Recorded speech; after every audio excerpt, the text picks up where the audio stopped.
The next day, Sarah and Alison called round for me. They could hardly have been nicer and more attentive. Clearly, Sarah's mother had sent them out with instructions, for I was under no illusions about what their real feelings towards me might be. But we stayed together and played together without problems. Of course, this state of affairs could hardly last, and before long, all the old tensions in any triangular relationship reoccurred. Although the girls squabbled quite a lot, for there was no real friendship between them, I was generally the odd one out. A few days after the bedroom spanking, we were again playing Monopoly at the dining room table while Sarah's mother worked in the garden. The girls were back to their old habits of blatant cheating.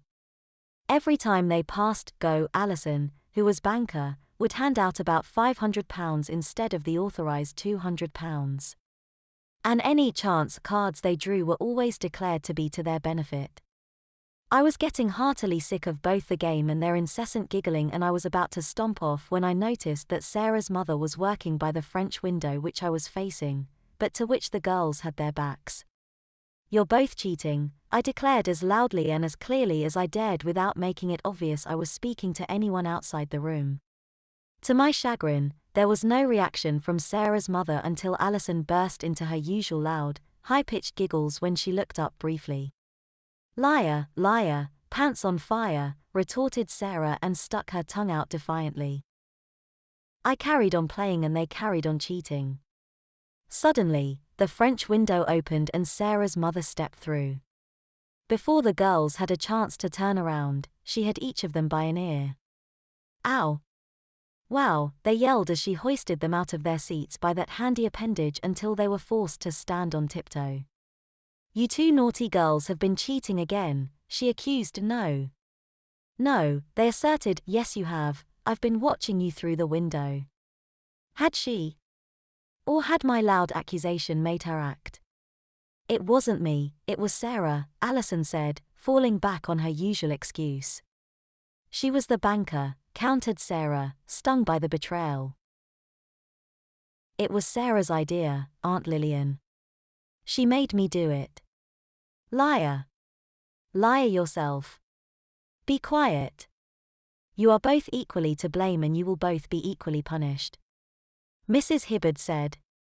"Oh please, Aunt Lillian, it really wasn't me, ask Archie," Alison said, turning the full power of her large appealing eyes on me. "Archie has no more say in this than you do, Alison. Now, you can both take off your shorts and then move your chairs to the alcoves either side of the fireplace with the seats facing the wall." The girls, sniping and snarling at each other, began to remove their shorts while Mrs. Hibbard went back into the garden. Still bickering, each girl moved her chair to the arched recess either side of the fireplace. These were empty as the chairs were usually placed there when not in use, though normally with the back towards the wall, whereas now the back of each chair back stuck out a little way into the room. I wondered what was going on. Would they have to sit there facing the wall? Mrs. Hibbard returned carrying several switches. Clearly, she had earlier been trimming the hedge, which was unlucky on the girls. When Sarah saw the swishy sticks she gulped, but remained silent. Alison's large eyes opened even wider and she said in a trembling treble, "Oh Aunt Lillian, you're not going to use those on us, are you? Mummy and Daddy would never hit me with a stick." "Don't lie to me, Alison. I happen to know that your father keeps a cane that he has used more than once on both your brothers and you. And if you whine and tell tales at home the way you do here, I'm surprised he hasn't used it more often. In fact, I may suggest to him that he does." "Oh no, Aunt Lillian. Please don't do that. I'll think about it." With understandable unwillingness, the pair, and when she was satisfied, they moved forward to take up their positions behind and over each chair. Although tall for their ages, both had to stand on tiptoe to put herself right over the chair back. Between them, in front to the fireplace, stood Sarah's mother, holding one of the switches. She cut the air with the stick and it made an awful whooshing whistling sound. Both girls jumped involuntarily and their bottoms twitched in a reflex response to the sound. "Please, Aunt Lillian, I prom." "Ow." Hardly raising her arm, but with plenty of wrist action, Mrs. Hibberd flicked the switch across Alison's lean cheeks. Mrs. Hibberd flicked her wrist again. Yach, yelled Alison, and a second horizontal line lay alongside the first. A third stroke immediately followed. Alison cried, "Yeo," and burst into tears, but Alison always cried easily. "Stay there, I've nowhere near finished with you yet," Mrs. Hibberd said ominously and crossed to her own daughter. She tapped Sarah's solid rear and then swished the stick quickly down. A second will was soon laid alongside. On the third stroke, the stick broke. "I shall have to take that one again," commented Sarah's mother, and she picked up a fresh switch. After cutting the air, she cracked it swiftly down across Sarah's bottom. Sarah yelped, but remained dry-eyed. Mrs. Hibberd crossed back to her blubbing niece. "Please, Aunt Lillian, no more, please," grizzled Alison. "Don't be silly, child, I know the cane hurts a lot more than this." And having dismissed Alison's plea for mercy, Mrs. Hibberd laid 3 measured strokes across Alison's buttocks while she shrieked wholeheartedly. "Stay there," Mrs. Hibberd repeated, and crossed back to Sarah. 3 sizzling strokes of the switch cracked across her plump cheeks. She cried out at each one, but certainly made a lot less noise than her cousin. Mrs. Hibberd returned to the howling Alison, but at the first rap, the rod snapped. "You'll have to have that one again," Mrs. Hibberd said. "Wah? No. It's not fair. I hate you," bawled Alison. "Your opinion of me is of no concern, Alison," her aunt said calmly, as she picked up a replacement stick, "but I am telling you to keep a civil tongue in your head if you don't want extras." And with that, she swiftly swished Alison 3 times. On the third stroke, Alison straightened and clasped her hands to her striped rear. "Right, Alison, turn around." "Nah. No. No. Do it, Alison, or you'll be getting a really sound thrashing." Reluctantly, Alison turned round. "Hold out your hand." "No, Aunt Lil, now." Alison held out a shaking right hand, and before she could blink, the switch had swacked across her open palm. "Eek. Now the other one," her aunt said relentlessly. "Oh," moaned Alison, but she obediently, though reluctantly, opened her left. Once more the stick flicked across her fingers.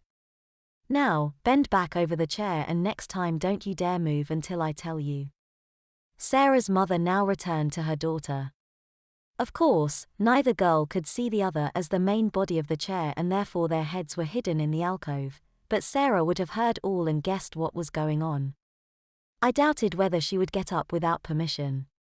And in any case, she was rather tougher than her cousin. Nevertheless, the 3 sharp strokes she now received must have stung like blazes. Or rather, 2.5, because the stick broke again on the third whack. As before, Mrs. Hibberd selected a new switch, but this broke on the very first time of using. Again Mrs. Hibberd chose a stick, and at last the third, or fourth, or fifth, depending on your method of counting, stroke was delivered. Mrs. Hibberd went back to Alison. "Keep a firm grip on the seat of the chair, Alison," she advised firmly, but not altogether unkindly, "and you won't be tempted to get up before I've finished. These will be the final 3 unless you misbehave." After the warning was delivered, the whipping as the switch whizzed through the air 3 times. "Stay there until I tell you to get up," cautioned Mrs. Hibberd, before moving back to Sarah and letting her have the last of her punishment. "Right, you two," Mrs. Hibberd said to the 2 tearful girls as she stood back to survey the results of her work, "but then get up on your chair and stay there, hands on heads, facing the wall, until I tell you to get down." Boo-hooing, the miserable pair did just that, much to my amusement, and there they stayed for the next half an hour while Sarah's mother brought us in tea and cake, which we ate at the table while playing cards. After this, Mrs. Hibberd sent the 2 girls up to their bedroom for another hour. When the girls had gone, I screwed up my courage, never very great, to bring up a point that was puzzling me. "Mrs. Hibberd, may I ask you something?" "Well, you can certainly ask, Archie, but I may not answer," she laughed. "What is it?" When you were, punishing the girls, you told Allison that you knew the cane hurt more than that switch, and I was, wondering, I tailed off, not knowing how to complete my question. How I knew? Mrs. Hibbard suggested helpfully. Yes. Well, you're a bright boy, Archie, you work it out. I flushed at being put on the spot, but she was right, I was a bright boy. I thought a few moments. Well, she asked. Well, you said Allison's dad had a cane, and if he has a cane, his father probably had one, and so he was probably caned when he was young, and you said you are his sister, so, the logical consequence overwhelmed me. So I was probably caned as well, Mrs. Hibbard completed helpfully. Well, you are right, quite the little Sherlock Holmes, she said, ruffling my hair. But Richard was caned far more often than I. In our house, Dad dealt with Richard and my mother spanked me, but occasionally the cane was used when I had done something especially bad. You mean, and again I hesitated. I mean, I know what a sore bottom feels like just as well as those two upstairs. And I know something else about how they are feeling, because although I was often spanked in front of Richard, and he in front of me, it had been going on since our infancy and that part of it didn't bother us very much. But one time when I was about Sarah's age, Richard had a friend of his round. I suppose I must have been showing off, because my mother got madder and madder, and then all of a sudden she put me across her knee, and gave me the most awful spanking. I had never felt so utterly ashamed in my life before. I absolutely hated my mother, I can tell you. But you, yes, I know I do. You see, what my mother knew and I now realize, is that my pride would be hurt far more than my bottom. I was a stuck-up little brat, enormously full of myself. She knew that would bring me down a peg or two, and so it did, for a time anyway.